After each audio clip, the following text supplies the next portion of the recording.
बिस्मिल्लाहिर्रहमानिर्रहीम। अस्सलाम वालेकुम स्टूडेंट्स, कैसे हैं आप? मेरे खैरियत से होंगे। आज की इस लेक्चर में हम और ऑपरेटर के बारे में पढ़ते हैं। ऑपरेटर बहुत सिंपल ऑपरेटर है। इसमें दो या दो से ज़्यादा कंडीशंस हों तो उसमें कोई एक कंडीशन जो है ट्रू हो जाए तो ओवरऑल जो है वो हम इसको ट्रू समझते हैं। तो ओवरऑल रिजल्ट जो है ना ये ट्रू हमें देता है। पहले हम इसकी टेक्स्ट को पढ़ लेते हैं। द लॉजिकल ऑपरेटर्स, ये इसका सैम्पल्स है।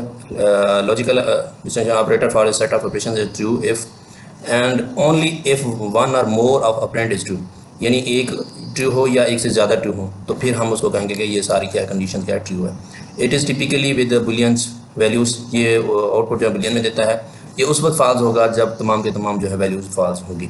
ठीक है जी, ये हम एक एग्जांपल ले लेते हैं। ये आपके पास ए है की वैल्यू 3 है और बी की वैल्यू -2 है, और लॉजिकल ऑपरेटर हम इस्तेमाल किया ए ग्रेटर दैन 0, ए की वैल्यू 0 से ग्रेटर है तो इस सूरत में ये ट्रू हो रहा है। और उसके बाद है जी बी की वैल्यू -2 है, -2 जो है ना वो बड़ा नहीं होता 0 से, तो ये फॉल्स है।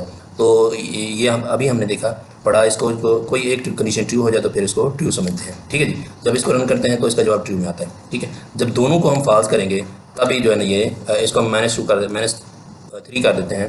तो अब देखें ये दोनों फॉल्स हुए तो, क्योंकि ए की वैल्यू 0 से ग्रेटर नहीं है, 3 है, -3 है, और बी की वैल्यू भी 0 से ग्रेटर नहीं है। ऐसे दोनों फॉल्स हैं तो तब ये फॉल्स होगा। अदरवाइज कोई एक ट्रू हो जाए तो फिर ट्रू होगा, चाहे वो ये और ऑपरेटर के दाएं तरफ में हो या बाएं तरफ में, कोई इशू नहीं है इसका।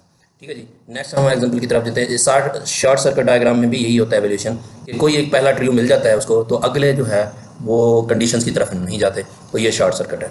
ठीक है जी, तो इसके अलावा बाकी मज़ीद ऑपरेटर के हवाले एग्जांपल के हवाले से अगर दोनों साइड पे ट्रू हैं तो इसका जवाब ट्रू होगा।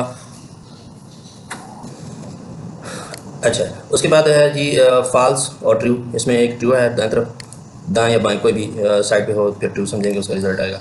दोनों कोई एक ट्रू हो जाए। ठीक है जी, चाहे वो लेफ्ट में राइट में। ठीक है, अगर कंपैरिजन में अगर इनमें कोई भी एक ट्रू हो गया या फॉल्स हो गया, दोनों फॉल्स हो गए तो फॉल्स समझा जाए। अब ये दोनों फॉल्स हो रहे हैं इसलिए फॉल्स है।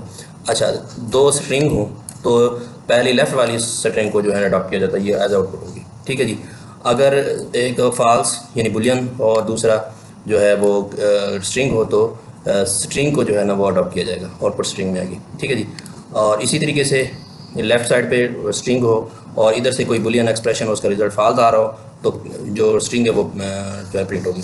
अगर ये एम्प्टी है तो उस सूरत में ट्रू या फॉल्स बुलियन है तो वो उसका जवाब आएगा। ठीक है जी, और इस तरीके से लेफ़्ट साइड पे जो है वो फॉल्स है तो राइट साइड पे एम्प्टी है तो एम्प्टी अडॉप्ट होगा, यानी राइट साइड पे जो है ना आउटपुट वाला देगा। ठीक है, इसी तरीके से फॉल्स और कोई ऑब्जेक्ट है तो ऑब्जेक्ट जो है ना वो रिटर्न किया जाएगा।